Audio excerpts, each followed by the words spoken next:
Vamos tirar aplicações de Gênesis capítulo 7. Antes de começarmos, porém, dê uma pausa no vídeo e faça a sua oração pedindo a iluminação do Espírito Santo para entender aquilo que eu vou dizer aqui e volte para seguirmos com o estudo. Se você gosta de assistir aos vídeos do canal, por favor, inscreva-se, comente, compartilhe e deixe o seu gostei. Vamos lá, Gênesis capítulo 7, versículo 1. Disse o Senhor a Noé: entra na arca, tu e toda a tua casa, porque reconheço que tens sido justo diante de mim no meio desta geração. Aqui o versículo começa, Deus falando, entra na arca tu e toda a tua casa. Por que isso? Porque Deus se agrada em alcançar famílias, não apenas indivíduos. A gente percebe que Deus, na intenção de recomeçar a humanidade, preservou não simplesmente um casal, o qual, assim como Adão e Eva, poderiam repovoar o mundo. Não, Deus preservou ali 3 casais. Refiro-me, é claro, aos filhos de Noé. E isso mostra que Deus, ele ama as famílias. Por isso que quando nós nos convertemos a Cristo e porventura não temos nenhum parente ainda crente, devemos ter esperança de que o Senhor vai trazê-los à fé também. Infelizmente, a maioria das pessoas tem a tendência de pensar o contrário. Não, Deus não vai salvar o meu parente, a minha esposa, o meu esposo, meu pai, minha mãe, meu filho. Deus não vai salvar, eles não são eleitos, sendo que a Bíblia, ela na verdade traz exemplos de que Deus tem interesse nos familiares. Não à toa o apóstolo Paulo, escrevendo aos Coríntios, diz lá que o marido não crente é santificado no convívio com a esposa crente e também seus filhos. Por isso,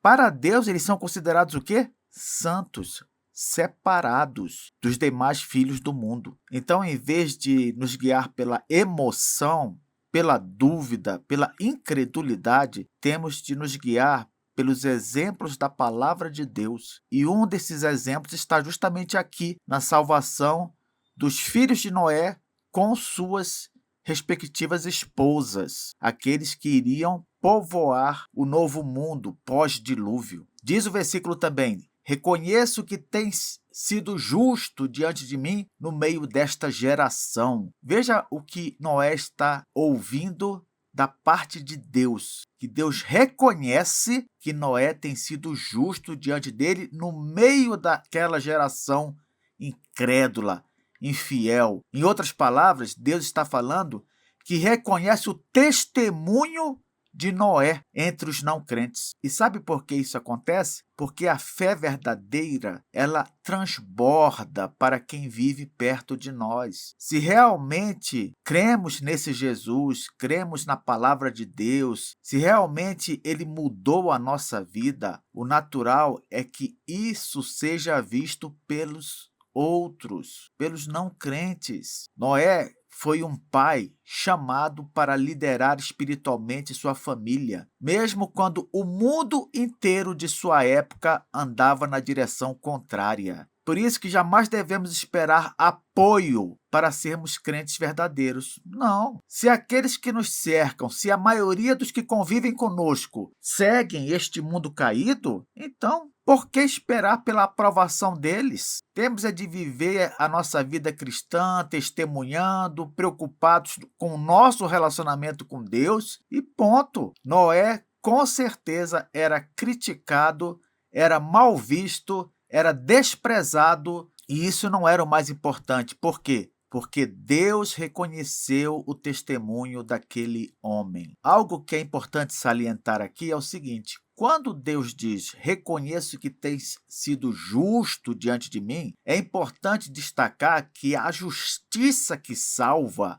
uma pessoa não é a dela própria, mas a justiça do Redentor prometido. Não podemos nos esquecer de que Jesus, ainda que as pessoas não soubessem esse nome, Jesus era, já para os crentes do Antigo Testamento, o Redentor prometido. Porque esse Redentor, ele foi anunciado lá no capítulo 3, versículo 15, quando Deus falou que o descendente da mulher, um descendente da mulher, esmagaria a cabeça da serpente. Então, os crentes do Antigo Testamento criam nesse Redentor, ainda que não soubessem praticamente nada sobre ele. E essa fé nesse Redentor era a fé que justificava. Mais adiante, nós vamos conhecer Abraão, que é chamado de o pai da fé, e ele vai ser o nosso exemplo maior no Antigo Testamento de uma pessoa que, ainda que tenha defeitos, é justificada por Deus. Por quê? Porque crê. É claro que a pessoa que tem uma fé verdadeira, ela vai procurar agir de acordo com essa fé, vai procurar testemunhar, mas aí não tem nada a ver com a salvação dela. Esse era o caso de Noé. Ele tinha fé naquilo que Deus dizia, tinha fé no Redentor, tinha fé na palavra de Deus e, naturalmente, agia como crente por causa disso. Por causa da fé nas coisas certas. Não pense que o Antigo Testamento pregava ou pregou em alguma passagem salvação por obras. Não. A salvação, a partir da queda, sempre foi pela fé em Jesus Cristo. Versículo 2 diz: de todo animal limpo levarás contigo 7 pares, o macho e sua fêmea. Mas dos animais imundos, 1 par, o macho e sua fêmea. Versículo 3. Também das aves dos céus, 7 pares, macho e fêmea, para se conservar a semente sobre a face da terra. Já que Deus estava preservando os animais também, para viverem no mundo pós-dilúvio, é natural que ele tenha levado casais de animais para que houvesse essa multiplicação, assim como levou casais de seres humanos. Agora, é importante notar que Deus planeja tudo, não é verdade? Planejou o futuro antes mesmo do juízo acontecer. Era certo que viria o dilúvio? Sim, mas Deus antes já foi orientando. Separem os animais, tantos casais de tais animais, imundos, limpos, façam a arca, levem para a arca. Deus tem tudo planejado. E quando nós seguimos as orientações dele para lidar com esse futuro que já está planejado, aí tudo dá certo. Mas quando não nos preocupamos com isso, quando não estamos nem aí para o que a Bíblia diz que vai acontecer amanhã, daqui a um tempo, no final dos tempos, aí o desastre é certo. A obediência de hoje, ela vai sustentar a adoração de amanhã. Mas aqueles que ignoram a Deus e sua palavra e suas orientações, amanhã vão chorar. O crente, ele deve confiar que Deus já cuidou do depois, mesmo quando tudo parece estar acabando. É como dizem alguns, só confie no processo, meu irmão, minha irmã. Só isso. Confie que Deus sabe o que ele faz e siga as orientações dele. Tudo dará certo. Mesmo que o resultado não seja, no final, do seu agrado, ainda assim você vai ter a tranquilidade de saber que está dentro do plano de Deus. No versículo, é interessante esse detalhe aqui, olha. Levarás contigo 7 pares, levarás contigo 1 par. E diz, para se conservar a semente sobre a face da terra. Veja como no plano de Deus nada é aleatório. Até números têm seu propósito.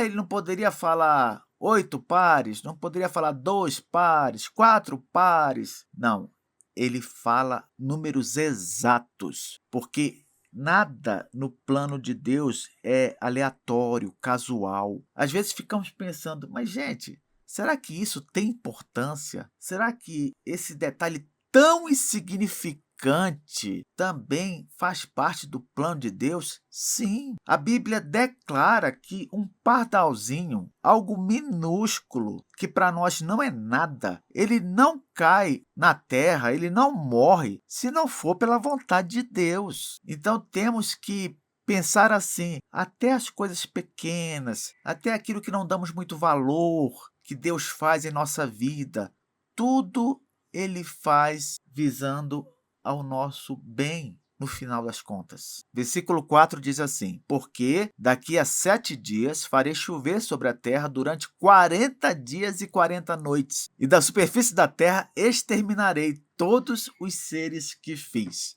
Veja só, daqui a 7 dias farei chover. O aviso divino é sempre uma expressão de misericórdia. Você sabia disso? Se ele avisa, é para prestar atenção. Você já imaginou um aviso bobo desses para muitos, não é? Olha, daqui a 7 dias vou fazer chover. E a pessoa não dá atenção. Pronto, daqui a 7 dias o que vai acontecer? Ela vai morrer. Vai morrer porque daqui a 7 dias vai vir o dilúvio. Quando Deus avisa, é para prestar atenção. Quantas vezes Deus nos avisa por meio de coisas ruins que nos acontecem, amizades que nos atrapalham, dinheiro mal investido, chamada de atenção de um parente ou amigo. Tudo isso são maneiras de Deus estar nos avisando para seguirmos noutra direção, para deixarmos de fazer algo, para fazermos alguma coisa, e devemos considerar se Deus levanta pessoas, se Deus cria situações para nós, é porque há um ensino ali, algo que Deus quer nos transmitir. Prestemos atenção nos sinais de Deus. Ao entrar na arca antes da chuva, Noé e sua família estão ensinando para a gente fé verdadeira. E a fé verdadeira, ela se antecipa ao juízo. Ela não espera o juízo chegar e não se acomoda. É como no caso da parábola das virgens, lembra? Algumas já estavam preparadas com suas velas, prontas para receber o noivo. Outras, relaxadas, descuidadas, não se anteciparam ao dia mau e acabaram condenadas. Esperar o último momento é brincar com a graça de Deus. Quantas pessoas também que nós conhecemos ficam sempre adiando para amanhã uma decisão por Cristo, não é? Elas falam, agora não. Não, deixa para depois. Um dia eu penso nisso. Você deve chegar para essa pessoa e falar, não brinque com a graça de Deus. E se acontecer, Deus o livre, algum problema, você morrer, como ficará? Está preparado para se encontrar com Deus? Essa é uma pergunta de amor que deve ser feita não somente para os nossos entes queridos, mas também para aqueles que fazem parte de nossa vida, seja acadêmica ou profissional. Versículo 5 diz, e tudo fez Noé segundo o Senhor lhe ordenara. Que coisa, hein?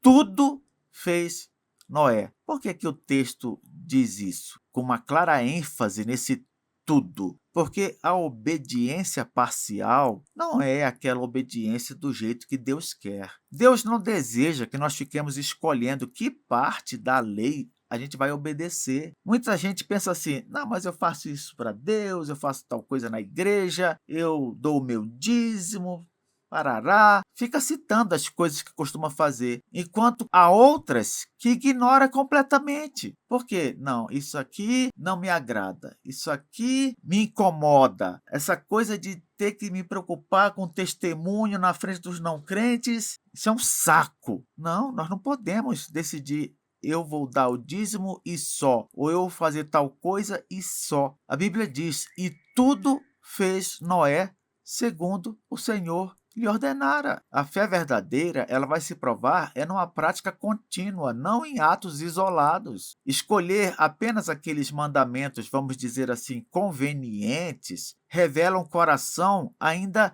resistente, entendeu? A bênção, ela normalmente acompanha a obediência completa. Não é obediência perfeita, preste atenção, é obediência completa. Tudo aquilo que você sabe que Deus quer de você, você procura fazer. É simples assim. E aí a bênção vem, porque Deus se agrada daqueles que fazem assim. Qual foi o destino de Noé? Foi ser salvo do dilúvio com sua família e povoar o novo mundo. E foi exatamente isso que aconteceu. Na próxima aula continuaremos tirando aplicações de Gênesis capítulo 7. Até lá!